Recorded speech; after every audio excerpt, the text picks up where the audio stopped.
Welcome to the Slop Temple. We pray this video helps. Open Quick Settings by swiping down with 2 fingers from the top. Look for the flashlight tile among your tiles and controls. If you do not see the tile, tap Edit and add Flashlight to the panel. This step prepares the one and only built-in interface for adjusting torch brightness on Oneplus phones.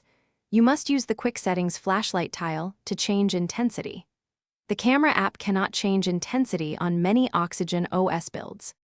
Long press the flashlight tile until the brightness slider appears on screen. Use your finger to drag the slider left or right to change output. The slider offers increments at 25%, 50%, 75%, and 100% for clear control.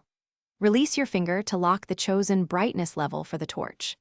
The phone applies the setting immediately, and the flashlight changes intensity with no additional confirmation. This is the only native way to vary torch brightness on recent OnePlus phones.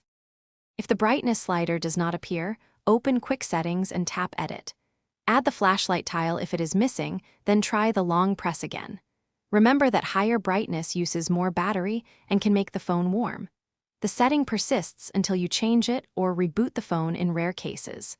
Update Oxygen OS to the latest version if the feature behaves oddly or remains unavailable. Avoid third-party apps. They usually cannot change native torch intensity on OnePlus phones. Thanks for watching. Consider subscribing if we helped you.